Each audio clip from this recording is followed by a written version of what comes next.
Et j'ai eu mon visa juste le jour de mon départ. Et c'était incroyable. Quand on va venir assister à un grand forum sur la migration et que le visa pose problème, cela démontre la gravité de ces problèmes migratoires. Donc voilà comment l'Afrique a été partagée. Et malheureusement, dans toutes nos constitutions, on parle de l'intangibilité des frontières. C'est-à-dire, on garde les frontières de la colonisation. Alors que ce sont des frontières qui nous posent de sérieux problèmes. Donc voilà cet aspect colonial qui fait qu'aujourd'hui, nous subissons cette pression migratoire occidentale, s'il faut le dire, alors que nous n'avons rien à voir, notre diversité, notre culture n'a rien à voir avec ces frontières telles qu'on les a tracées, comme si on coupait un morceau de gâteau.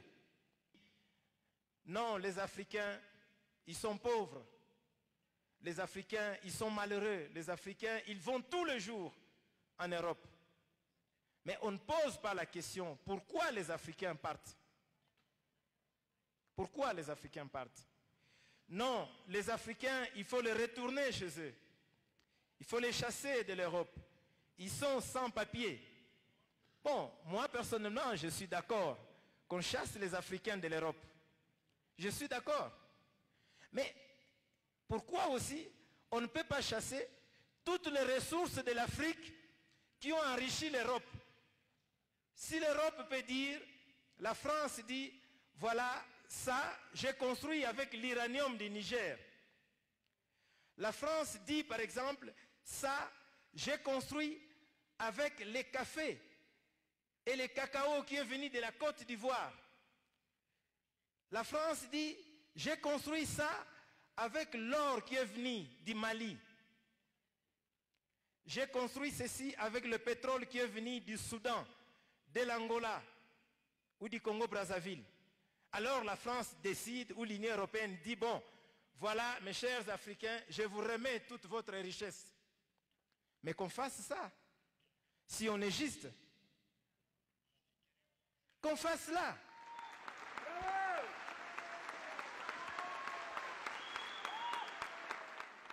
En Afrique, on a besoin de tous ceux qui ont des têtes, des bons techniciens, des médecins, des infirmiers.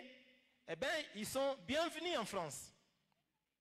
Ceux qui ont maîtrisé l'informatique, ils sont bienvenus en Europe, même aux États-Unis. Mais tout le reste, on dit non. Et en quoi cela est différent de l'esclavage d'hier?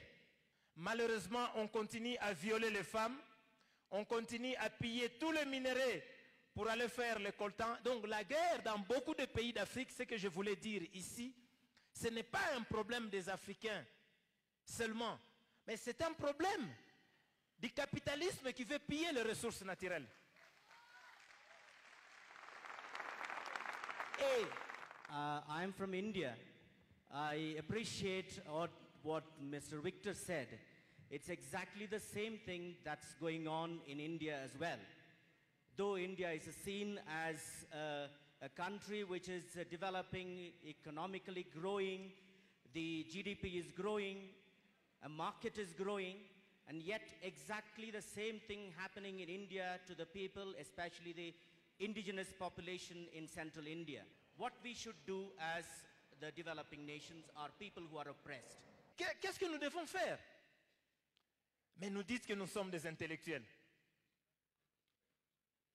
Et chez nous, au Congo même, on appelle les personnes docteurs, ingénieurs, maîtres, techniciens. Mais en quoi nous sommes ingénieurs, docteurs, techniciens? En quoi nous sommes intellectuels si nous n'arrivons pas à créer, à inventer un système qui doit s'opposer à ce capitalisme sauvage?